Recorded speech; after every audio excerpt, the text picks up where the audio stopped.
93 ശിവഗിരി തീർത്ഥാടനം ഗുരുദേവൻ 100 കൊല്ലങ്ങൾക്ക് മുമ്പ് ആവിഷ്കരിച്ച് നടപ്പിലാക്കിയ ഒരു വലിയ വിപ്ലവത്തിൻ്റെ ഭാഗമായിട്ട് ഇവിടെ എത്തിച്ചേർന്നിട്ടുള്ള എല്ലാവർക്കും എൻ്റെ വിനീതമായ നമസ്കാരം. ഈ ശാസ്ത്ര സാങ്കേതിക വിഷയങ്ങൾ ചർച്ച ചെയ്യുന്ന ഈ സഭയുടെ അധ്യക്ഷനായിട്ടുള്ള ആദരണീയനായിട്ടുള്ള ലോക്സഭാംഗം ശ്രീ N.K. പ്രേമചന്ദ്രൻ അവർകൾ, ഈ സഭയിൽ ഉദ്ഘാടനം നിർവഹിച്ച ശ്രീ G.R. അനിൽ അവർകൾ, മുഖ്യാതിഥിയായി സംബന്ധിച്ച ബഹുമാനപ്പെട്ട മന്ത്രി ശ്രീ P. രാജീവ് അവർകൾ, ആശംസ പ്രസംഗം നടത്തുന്ന പൂജനീയ സ്വാമി സാന്ദ്രാനന്ദ, ആശംസകൾ അർപ്പിച്ച് സംസാരിക്കുന്ന ബഹുമാനപ്പെട്ട വൈസ് ചാൻസലർ ശ്രീ മോഹൻ കുന്നുമേൽ അവർകൾ, പ്രൊഫസർ സത്യഭാമാദാസ്, ബഹുമാനപ്പെട്ട സി പി ജോൺ അവർകൾ, ശ്രീമതി ബിന്ദു കൃഷ്ണ അവർകൾ, ശ്രീ വി കെ മുരളീധരൻ അവർകൾ, doctor Suresh Kumar, doctor Bejin S Kothari, പൂജനീയ സ്വാമി അമയാനന്ദ, പൂജനീയ മഠത്തിൻ്റെ മുഖ്യ അധിപനായിട്ടുള്ള സ്വാമിജി, ഇവിടെ കൂടിയിരിക്കുന്ന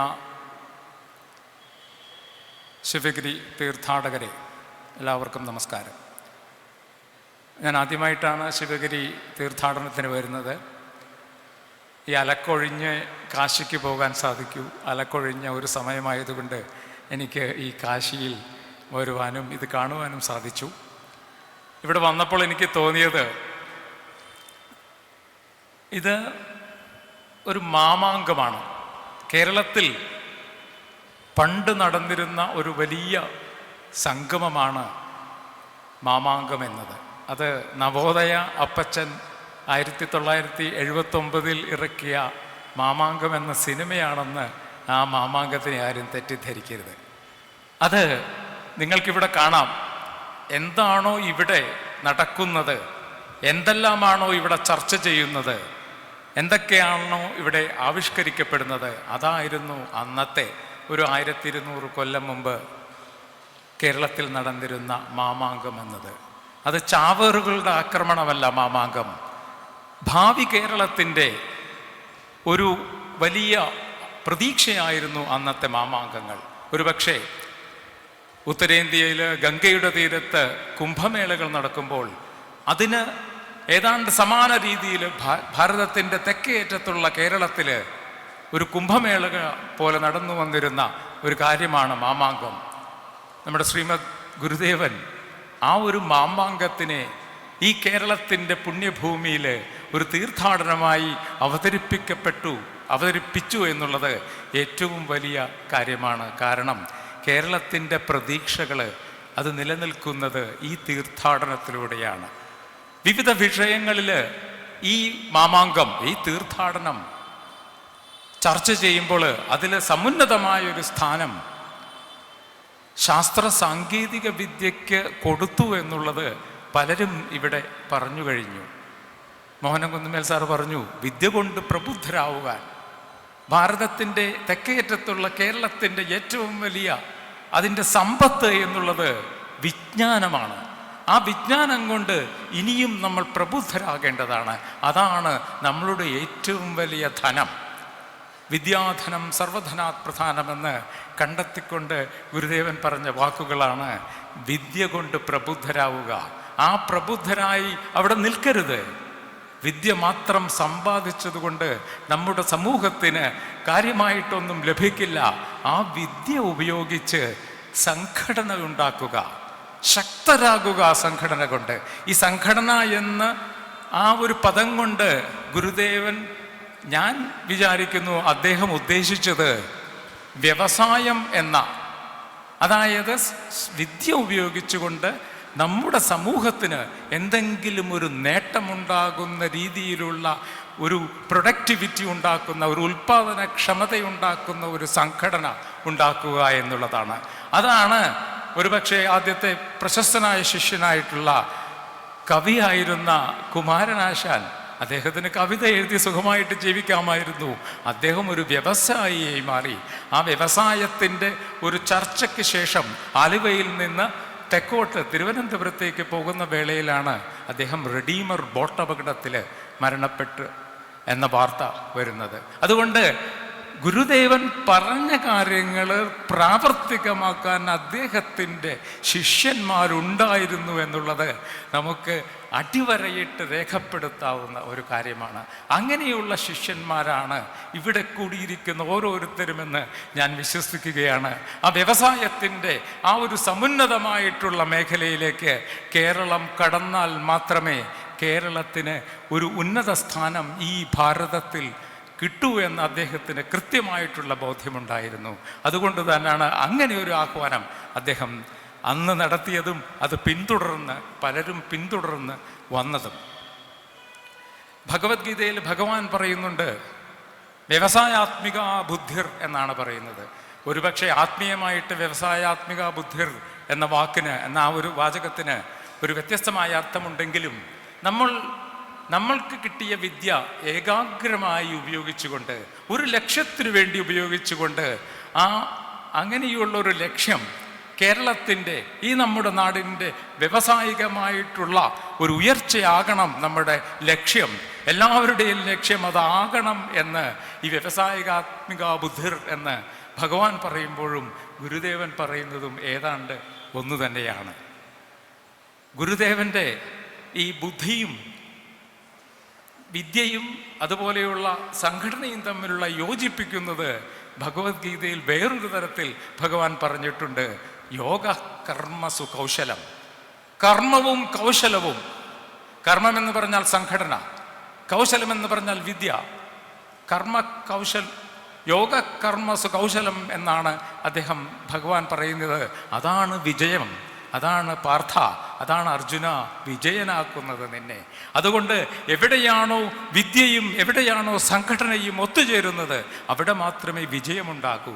അങ്ങനെയുള്ള ഒരു കാലഘട്ടത്തിലാണ് നമ്മൾ ഈ വിദ്യയും ഈ സാങ്കേതിക വിദ്യയും ശാസ്ത്രവും എല്ലാം ഇവിടെ ചർച്ച ചെയ്യുന്നത്. ബഹുമാനപ്പെട്ട ലോക്സഭാംഗം പറഞ്ഞിരുന്നു, അത് ഈ പ്രശസ്തനായിട്ടുള്ളൊരു ശാസ്ത്രജ്ഞൻ്റെ അഭിപ്രായത്തിൽ ഒരു കടുവയെ വളർത്തിയെടുക്കുകയാണ്, പ്രിയപ്പെട്ട ഒരു കടുവയെ വളർത്തിയെടുക്കുകയാണ് നിർമ്മിത ബുദ്ധി ചെയ്യുന്നതെന്ന് പറയുമ്പോൾ എനിക്ക് ചെറുതായിട്ട് ഒന്ന് മാറ്റി പറയാൻ ഞാൻ ആഗ്രഹിക്കുകയാണ്. നിങ്ങൾക്ക് എല്ലാവർക്കും അറിയാം, നമ്മുടെ പുരാണങ്ങളിലെ ഒരു കഥാപാത്രമുണ്ട്, ഭസ്മാസുരൻ എന്ന കഥാപാത്രം. ഈ ഭസ്മാസുരന് വരം കൊടുത്തു ഭഗവാൻ. ഭസ്മാസുരൻ ലോകം നശിപ്പിക്കാൻ വേണ്ടി തയ്യാറെടുക്കുന്ന സമയത്ത് ഭഗവാൻ എന്നൊരാൾ ഉണ്ടായിരുന്നത് കൊണ്ട് മാത്രമാണ് ഈ ലോകം ഭസ്മമാകാതിരുന്നത്. അങ്ങനെയും നമ്മൾ ഒരു ഭസ്മാസുരന് വരം കൊടുത്തു കഴിഞ്ഞാൽ അതിനെ നിയന്ത്രിക്കേണ്ടത് നമ്മൾ തന്നെയാണ്. നമ്മളിലുള്ള ആ ദൈവിക ചേതന ഈ ഭസ്മാസുരനെ അല്ലെങ്കിൽ നിർമ്മിത ബുദ്ധിയെ, നമ്മൾ ഉണ്ടാക്കിയെടുക്കുന്ന നിർമ്മിത ബുദ്ധിയെ നേരാവഴിക്ക് നയിച്ചില്ലെങ്കിൽ അത് നമ്മുടെ തന്നെ അന്തകനായി മാറും എന്നുള്ള ഒരു ചെറിയ ഒരു ഉദാഹരണം എന്നിൽ തോന്നുകയാണ്. അത് ഞാൻ നിങ്ങളോട് പങ്കുവച്ചു എന്ന് മാത്രം. ഒരുപക്ഷേ ഈ നിർമ്മിത ബുദ്ധി, ഞാൻ അതിനെ ചമച്ച മൂള എന്നാണ് വിളിക്കാറ്. ഈ ബുദ്ധിയും മൂളയും തമ്മിൽ ചെറിയൊരു വ്യത്യാസമുണ്ട്. ബുദ്ധി ആ ഒരു തലത്തിൽ നിൽക്കുമ്പോൾ മൂള എന്നത് ബുദ്ധിയും ബോധവും ഒരുമിച്ച് നിൽക്കുന്ന ഒരു പ്രത്യേകതരം ഒരു ഭാവമാണ്. അതുകൊണ്ട് ഈ ചമച്ച മൂള, അതിന് വേണ്ടത്, നമ്മളെല്ലാം പറയുന്നു അത് ലോകത്തിനെ മാറ്റിമറിക്കും എന്നെല്ലാം പറയുമ്പോൾ അതിൻ്റെ പിന്നിൽ ഒരു കാര്യമുണ്ട്. നമുക്ക് ഈ നിർമ്മിത ബുദ്ധി ഉപയോഗിച്ചുകൊണ്ട് പുതിയ സാങ്കേതിക വിദ്യകൾ ഉണ്ടാക്കണമെങ്കിൽ അതിലേറ്റവും പ്രധാനം നമ്മുടെ കയ്യിലുള്ള ഡാറ്റ, അതായത് ആ ജ്ഞാനശേഖരം, ആ വിദ്യാസമ്പത്ത്, പുറകിലുള്ള ഡാറ്റയാണ് മുന്നിലേക്ക് നമ്മളെ നയിപ്പിക്കുന്നത്. ഈ ഡാറ്റ എന്ന സാധനം നിങ്ങൾക്കറിയാം, വലിയ സങ്കീർണമായ വിഷയമാണ്. വലിയ തരത്തിലുള്ള വിവാദങ്ങൾക്കുണ്ടാക്കിയ ഒരു വസ്തുവാണ് ഈ ഡാറ്റ. ഈ ഡാറ്റ ഉണ്ടെങ്കിൽ മാത്രമേ ഈ ഡാറ്റയെ ബന്ധപ്പെടുത്തി മാത്രമേ നമുക്ക് നിർമ്മിത ബുദ്ധി ഉണ്ടാക്കാൻ സാധിക്കൂ. ആർക്കും ബുദ്ധി പുതുതായിട്ടൊന്നും കണ്ടെത്താൻ സാധിക്കില്ല. പിന്നോട്ട് നോക്കിക്കഴിയുമ്പോൾ അവിടെ എന്തൊക്കെയുണ്ട് അതിനെ നമ്മൾ മുന്നോട്ട് നയിക്കണമെങ്കിൽ ആ ഡാറ്റ വേണം. ഞാൻ പറയുന്നത് ഡാറ്റാധനം സർവധനാത് പ്രധാനമെന്നാണ്. ഈ നിർമ്മിത ബുദ്ധിയുടെ ഈ പശ്ചാത്തലത്തിലെ ഡാറ്റയുണ്ടോ നിങ്ങൾക്ക് എന്നുള്ളതാണ്. പലരും ഇവിടെ പ്രസ്താവിച്ചു കഴിഞ്ഞു. നമ്മുടെ സന്യാസിവര്യന്മാരും നമ്മുടെ ശാസ്ത്രജ്ഞന്മാരും പഴയ ശാസ്ത്രജ്ഞന്മാരെല്ലാവരും അവർക്കൊരു വിമുഖതയുണ്ടായിരുന്നു. അവർ കണ്ടുപിടിച്ച കാര്യങ്ങൾ ഈ സമൂഹത്തിലേക്ക് പങ്കുവയ്ക്കുവാൻ അവർക്ക് എന്തോ ഒരു താല്പര്യക്കുറവുണ്ടായിരുന്നത് എന്ന പോലെ വിവേകാനന്ദ സ്വാമികൾ പറയും, നമുക്ക് വലിയ ജ്ഞാനം കിട്ടിക്കഴിഞ്ഞാൽ ഈ സന്യാസിമാരും ശാസ്ത്രജ്ഞന്മാരും അവർ ഹിമാലയത്തിൽ പോയി തപസ് ചെയ്യാൻ തുടങ്ങുമെന്ന്. അങ്ങനെയുള്ളൊരു തപസ് കാരണം നമ്മുടെ കയ്യിൽ പാശ്ചാത്യരുടെ അവരുടെ കയ്യിലുള്ള ഡാറ്റ അത്രയും ഡാറ്റ നമുക്കില്ല. അതുകൊണ്ട് നിർമ്മിത ബുദ്ധിയിൽ ഭാരതത്തിന് ഒരു പരിമിതിയുണ്ട്. ആ പരിമിതി ഡാറ്റ എന്ന പരിമിതിയാണ്. അത് നമുക്ക് ഉണ്ടാക്കിയെടുക്കാൻ സാധിക്കുമോ? അത് സാധിച്ചു കഴിഞ്ഞാൽ ഒരുപക്ഷെ ഈ ലോകത്തിലെ ഏറ്റവും മുൻപന്തിയിൽ നിൽക്കുന്ന ഒരു വിജ്ഞാന സങ്കേതമായിട്ട് ഭാരതം മാറും. അതിനുള്ള ശ്രമം നടത്തേണ്ടിയിരിക്കുന്നു. അതാണ് ഇവിടുത്തെ പ്രധാനമായിട്ടുള്ള കാര്യം. ഞാനൊരു ചെറിയ കഥ പറഞ്ഞുകൊണ്ട്, ഒരു സംഭവം പറഞ്ഞുകൊണ്ട് ഞാൻ ഈ പഴയ കാലത്തിൻ്റെ ഡാറ്റ എങ്ങനെ എടുക്കാമെന്നുള്ളതിനെക്കുറിച്ച് പറഞ്ഞുകൊണ്ട് ഞാൻ നിർത്താം. ഞാൻ കൊച്ചിൻ യൂണിവേഴ്സിറ്റിയിൽ naval architecture and shipbuilding അധ്യാപകനായിരുന്നു. കപ്പൽ നിർമ്മാണമായിരുന്നു എൻ്റെ അധ്യാപന മേഖല. അങ്ങനെ ഞാൻ ഇന്ത്യൻ നേവിയിലെ കുറേ ഓഫീസർമാരെ പഠിപ്പിച്ചിട്ടുണ്ട്. ഒരു 3 കൊല്ലം മുമ്പ് ഒരു നേവൽ ഓഫീസർ എന്നോട് പറഞ്ഞു, സാറേ എനിക്കൊരു പരമ്പരാഗതമായി കേരളത്തിൽ കെട്ടുവള്ളങ്ങൾ നിർമ്മിക്കുന്ന ഒരു വ്യക്തിയെ ഒന്ന് പരിചയപ്പെടുത്തി തരണമെന്ന് ഒരു നേവൽ ഓഫീസർ എന്നോട് പറഞ്ഞു. ഞാൻ എന്തിനാണെന്ന് ചോദിച്ചില്ല. ഉടൻ തന്നെ കേരളത്തിലുടനീളം നടന്നു. അവസാനം ഒരു കെട്ടുവള്ളം ഉണ്ടാക്കുന്ന ഒരു വ്യക്തിയെ കണ്ടെത്തി. പീറ്റർ എന്നായിരുന്നു ആ വ്യക്തിയുടെ പേര്. കൊച്ചിക്കടുത്തുള്ള കുമ്പളങ്ങി എന്നൊരു ഗ്രാമത്തിലെ ഒരു ചെറിയ ഗ്രാമത്തിലെ ഒരു ചെറിയ വീട്ടിൽ ആയിരുന്നു ഈ പീറ്റർ കെട്ടുവള്ളങ്ങൾ. നിങ്ങൾക്കറിയാമായിരിക്കും, ചകിരി കൊണ്ട് നെയ്ത് കപ്പലുണ്ടാക്കുന്ന ബോട്ടുണ്ടാക്കുന്ന വിദ്യയാണ് കെട്ടുവള്ള നിർമ്മാണം.